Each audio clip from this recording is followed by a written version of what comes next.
Assalomu alaykum. Hurmatli Doniyorbek dev YouTube kanali a'zolari. Sizlar bilan bugundan boshlab JavaScript bo'yicha darslarimizni boshlab olamiz. Bu darslarimiz 0 darajadan, ya'ni JavaScriptni umuman bilmagan o'quvchilardan 0 darajadan xudo xolasa eng mukammaligacha o'tishga harakat qilaman. Xo'p, demak boshlab oladigan bo'lsak, biz o'zi dars rejalarimiz nimalardan iborat bo'ladi desak, bizda hozircha 11 ta moduldan iborat darslarimiz. Birinchi modulda boshlab olamiz. Bugundan boshlab kirish qismi va asosiy tushunchalarni ko'rib chiqamiz. Xo'p, ketdik bo'lmasam. Birinchisida about me, ya'ni o'zim haqimda sizlar bilan tanishtirib o'tsam ozroq va qisqa. Assalomu alaykum. Men ismim Doniyorbek. Men front-end yo'nalishi bo'yicha faoliyat yurituvchi dasturchiman.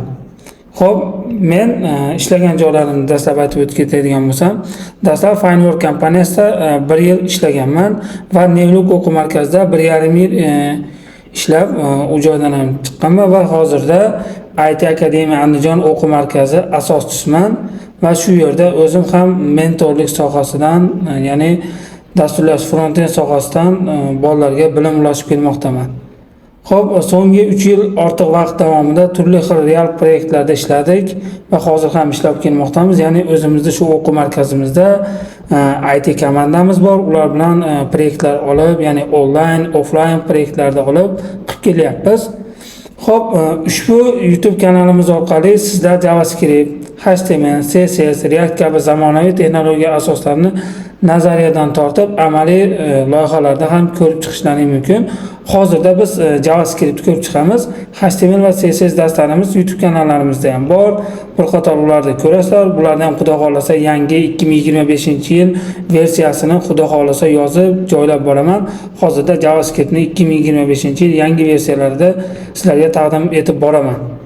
Kanalimizning maqsadi siz ITni to'g'ri va tizimli yo'nalishda o'rganishingiz, ya'ni rejali asosda o'rganib borishingizga harakat qilamiz va portfoliolar tuzishingiz uchun, ya'ni ishlarga portfoliolar uchun xudo xolasa yaxshi loyihalar qilib boramiz JavaScript darslarimiz mobaynida. Har bir videoda sizdan bir qadam oldiga siljish bo'ladi. Albatta, JavaScriptda nimadir yangilik olishingiz mumkin. Ya'ni sizlarga zerikarli emas, shu amaliy nazariy kodlar yozib tushuntirishga harakat qilaman. Agar sizlar dasturlashni o'rganmoqchi bo'lsangiz, hozirroq obuna bo'lib qo'yinglar, chunki yangi videolarimiz har kuni chiqarib boramiz. Xo'p, endi JavaScript nima? Tarixi qayerda ishlatiladi va nima uchun o'rganamiz? Oldindan aytib qo'yay, bugungi darsimiz ko'proq nazariya bo'ladi. Keyingi darsdan, ikkinchi darsdan xudo xolasa VS Code orqali kod yozishni boshlaymiz. Xo'p, birinchi o'rinda JavaScript nima va tarixi qayerda ishlatiladi, nima uchun o'rganishimiz kerak? Xo'p, JavaScript nima? Xo'p, JavaScript bu yuqori darajali high level interpret va dinamik dasturlash tili bo'lib, web sahifalarimizda interaktiv qo'shish uchun ishlatiladi. Xo'p, sizlar shu paytgacha HTML, CSS o'rgangan bo'lsalaring, HTML bu saytimizning nimasi?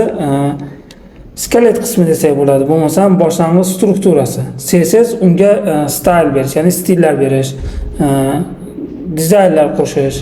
Shunaqangi JavaScript bu endi uni harakatga keltirish, ya'ni jonlantirish. Xo'p, JavaScript front-end va back-end uchun ishlatsak bo'ladi, bemalol. Xo'p, tarixiga to'xtaladigan bo'lsak, JavaScript tarixi juda qiziq. Xo'p, 1995-yil Friendly H tomonidan 10 kun ichida yaratilgan. Ya'ni Friendly H ni ko'radigan bo'lsa, Google orqali qidirmam, mana bu inson tomonidan JavaScript yaratilgan. Bu yerdan ham ko'rishingiz mumkin, JavaScript creator, ya'ni JavaScript yaratuvchisi. Xo'p, dastlab Mocha, ya'ni Mockami shunaqa nomlangan, keyinchalik LiveScript, so'ngra hozirgacha bu JavaScript deb nomlanadi. Bu Java bilan umuman aloqasi yo'q. Ko'pchilik dasturchilar buni ya'ni dasturlash tilini bilmaganlar, ya'ni uncha dasturlash tiliga kirmaganlar bu Java bilan JavaScriptda bir xil deb o'ylashadi. Yo'q, unaqa emas. Java alohida dasturlash tili, JavaScript bu alohida. Faqatgina marketing sabab shu JavaScript Java so'zini boshiga qo'shib turib, keyin script so'zini qo'shgan. Hozirda bu til ECMAScript standarti asosida rivojlangan. Ya'ni ECMAScript asosida rivojlanib kelmoqda. Hozirda zamonaviy brauzerlar hammasi JavaScript ishlaydi. Ya'ni JavaScript ishlay oladi. Chrome, Firefox, Safari, Edge va boshqalar. Ya'ni boshqa brauzerlar ham bemalol JavaScript qo'llab-quvvatlaydi va JavaScript ishlaydi hammasida. JavaScript qayerda ishlatamiz? JavaScript dasturlash tili juda keng ko'lamlarda ishlasak bo'ladi. Ya'ni JavaScriptni dasturlash tillarida juda ko'p joylarda bemalol ishlasak bo'ladi. Buni o'rgangan holda ham front-end, ham back-end yo'nalishida bemalol ishlasak bo'ladi. Bularni ko'rib chiqamiz. Hop, front-end, dynamic va web sahifalar, ya'ni dinamik web sahifalar ishlatish, formalarni tekshirish, ya'ni forum validatorlar, interaktiv elementlar, slider, modal, drop down, yana boshqalarni bemalol JavaScript orqali qila olamiz. Ya'ni endi backend serverlar, ya'ni Node.js yordamida serverlar, API'lar yaratishimiz mumkin. Ya'ni backendda ham JavaScript bor. Ya'ni JavaScript o'rgangan holda bemalol backendda ham ishlatsak bo'ladi. Xo'p, mobil ilovalar uchunchi, ya'ni mobil ilovalarni ham qilsak bo'ladi. Ya'ni React Native orqali Android va iOS ilovalarini bemalol yarata olamiz. JavaScript o'rgangan holda. Ko'ryapsizlar, front-end, back-end, mobil ilovalarni bemalol qilyapmiz. Desktop ilovalar, ya'ni Electron.js orqali, masalan, biz yozmoqchi bo'lgan, ya'ni darslarimizda yozadigan bu joyda VS kodimiz yo'q ekan. Hozir mana ko'rsatsam mana. Biz keyinchalik shu kodlarimiz, ya'ni kod editorimiz bu VS Code. Shu VS kodimiz ham JavaScript orqali yasalgan. Ya'ni JavaScriptda qilingan VS Code ham. Xo'p, o'yinlar ham yaratishimiz mumkin. Ya'ni 2D, 3D brauzer o'yinlari. O'yinlarni bemalol Three.js va Blazor orqali yaratishimiz mumkin. Sun'iy intellektlar, ya'ni AI ma'lumotlarni tahlillash. TensorFlow.js orqali AI modullarni yaratishimiz ham mumkin. Ko'rganingizga bitta JavaScript o'rgangan holda nimalar qila olishimizni. Shu JavaScript o'rgangan holda biz qo'limizdan juda ko'p narsa keladi. Shuning uchun sizlarga tavsiya qilib qolaman, yaxshilab darslarimizni quloq solib, faqatgina fokusni shu darslarimizga qaratishlaringni. Nega JavaScript o'rganishimiz kerak?